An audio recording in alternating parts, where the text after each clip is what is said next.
Myself. This one happened in high school. We had this teacher in high school whose kid went to our high school. His name was Mr. McNamara, and his son Jake McNamara went to our high school. He was a sophomore when I was a senior, so he was 2 years behind me. And Mr. McNamara was an asshole. And one weekend, he and his wife decided to leave town, which you should never do if you're an asshole. And Jake McNamara decided to throw a party at the teacher's house. Hooray! And everyone around town heard about it, and we all got up individually and thought, okay, let's go over there and destroy the place. I walked into this party, everyone I had ever met was there, and everyone was drinking like it was the end of the world. People were drinking like it was the Civil War and a doctor was coming to saw our legs off. It was totally unsupervised. We were like dogs without horses. We were running wild. I walked down to the basement. They had a pool table in the basement. One dude took a running start and threw his body onto the pool table and broke it in half. Another kid found out which room was Mr. McNamara's and went upstairs and took a shit on his computer. So the party was going great. I'm standing in the basement, and I'm holding a red cup. You've seen movies. And I'm standing there, and I'm holding a red cup, and I'm starting to black out. And I guess someone said, like, something police. And in a brilliant moment of word association, I yelled, fuck the police! Fuck the police! And everyone else joined in. 100 drunk white children yelling, fuck the police. With the confidence of guys who have like already been to jail and aren't afraid of it anymore. You know, that like, I serve my nickel, you come and take me confidence. But white children. The reason someone had said something police was because the police were there.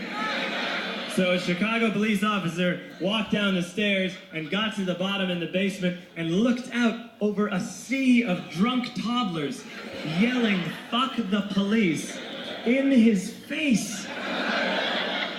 And he was almost impressed. He was like, wow. And then he leaned into his walkie-talkie and went, get the paddy wagon. And my friend John, who is now a father, this man now has a baby, he grabbed a 40, smashed it on the ground, and yelled, scatter! And everyone ran in a different direction.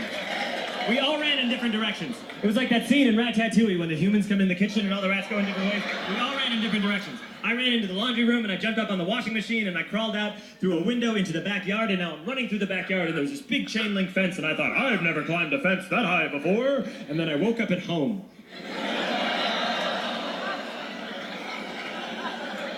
On Monday, I went to school because that's what we did back then.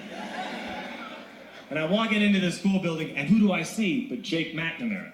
And he says to me, hey, were you at my party on Saturday? And I said, no. You know, like a liar. And he said things got really out of hand. Someone broke the pool table. Someone took a shit on my dad's computer. But the worst thing, he says, the worst thing is that someone stole these old antique photos of my grandmother, and my parents are freaking out about it. And I had that thought that only blackout drunks and Steve Urkel can have.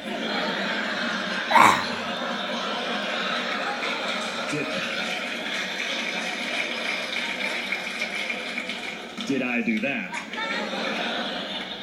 I figured no, I wouldn't have done that.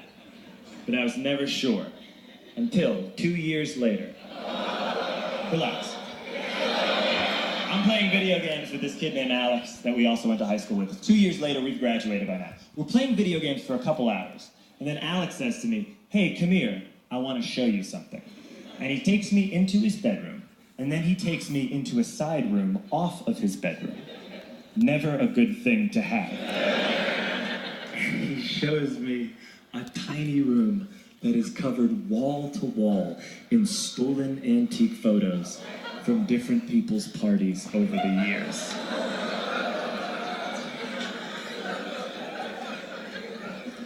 And I said, why?